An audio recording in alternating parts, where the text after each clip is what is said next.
সবাই কেমন আছেন? ভালো আছেন?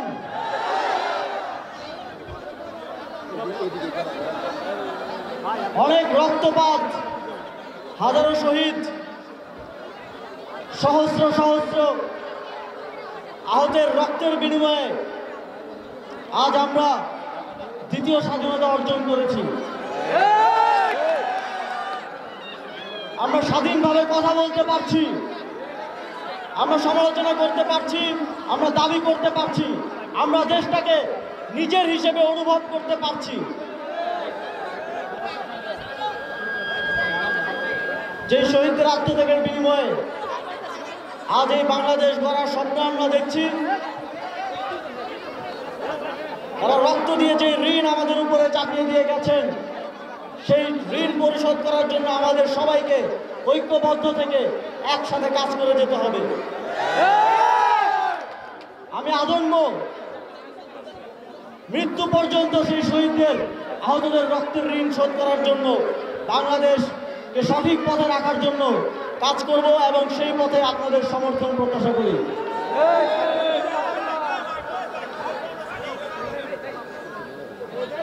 যেই নতুন বাংলাদেশের কথা আমরা বলি, সেই নতুন বাংলাদেশ গড়ে তোলার জন্য আমাদের প্রত্যেকের যার যার জায়গা থেকে কিছু দায়িত্ব রয়েছে, কিছু কর্তব্য রয়েছে।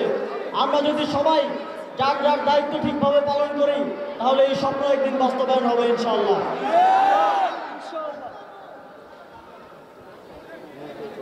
ঠিক জুলাই গণঅভ্যুত্থানে তরুণরা যেভাবে নেতৃত্ব দিয়েছিল, নতুন বাংলাদেশ বিনির্মাণে, নতুন বাংলাদেশের নেতৃত্ব গ্রহণেও তরুণদেরকে ভবিষ্যতেও নেতৃত্ব দিতে হবে।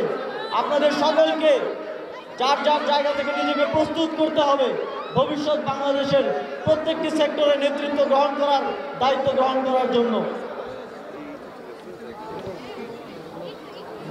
ইতিমধ্যেই রাজনৈতিক নেতৃবৃন্দ, সামাজিক নেতৃবৃন্দ এবং যাদের সাথে আমার এতদিন যোগাযোগ হচ্ছিল, তাদের মাধ্যমে অনেকগুলো দাবি আমার কাছে পৌঁছেছে। আপনারা জানেন, ইতিমধ্যেই মুরাদনগরে 20টিরও অধিক উন্নয়ন প্রকল্প স্থানীয় সরকার কল্যাণ ও সমবায় মন্ত্রণালয় থেকে গ্রান্ট করা হয়েছে এবং সেগুলোর কার্যক্রম অতি দ্রুতই শুরু হবে। এর বাইরেও সরকারের যারা আমাদের প্রতিনিধি আছেন, ইউনো আছেন, ডিসি আছেন, তাদের মাধ্যমে আপনাদের যে কোনো প্রয়োজন, যে কোনো উন্নয়নমূলক কার্যক্রমের প্রয়োজনে আমাদেরকে জানাবেন। অতি দ্রুত সময়ের মধ্যে সেগুলো বাস্তবায়ন করার জন্য আমি কাজ করব। বিগত সময়ে ফ্যাসিবাদী সরকারের সময়ে উন্নয়ন কার্যক্রমগুলো শুধুমাত্র কয়েকটা নির্দিষ্ট জায়গায় হতো। এখন আমরা বলছি বাংলাদেশের প্রত্যেকটি আনাচে কানাচে সমানভাবে কোনো প্রকার বৈষম্য না রেখে আমরা উন্নয়নের ধারাবাহিকতা পৌঁছে দিব।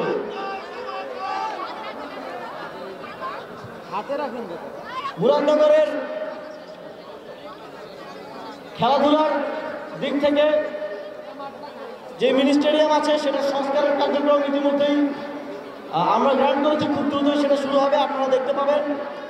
এর বাইরেও প্রত্যেকটি শিক্ষা প্রতিষ্ঠানে, স্কুল, কলেজ, মাদ্রাসায় মন্ত্রণালয়ের পক্ষ থেকে ক্রীড়া সামগ্রী পৌঁছে দেওয়া হবে এবং মুরাদনগরের ক্রীড়াবিদদেরকে ক্রীড়াবৃত্তি প্রদানের উদ্যোগ নেওয়া হয়েছে। আপনারা জানেন, শিক্ষার দিক থেকে মুরাদনগর বাংলাদেশের যে স্ট্যান্ডার্ড, তার থেকে অনেক পিছিয়ে। আমাদের শিক্ষার হার 48%।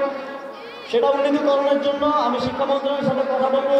এখানে শিক্ষা প্রতিষ্ঠানগুলোর যে সমস্যাগুলো আছে সেগুলো সমাধানের উদ্যোগ নেব। তবে আপনাদেরকেও আপনাদের সন্তানদেরকে স্কুলে পাঠাতে হবে।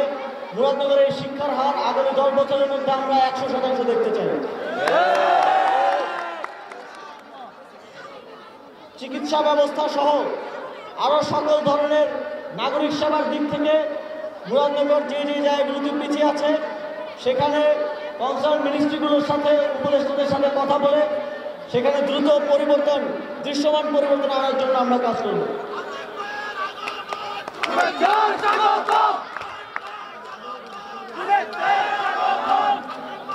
সংগ্রামী বন্ধুগণ,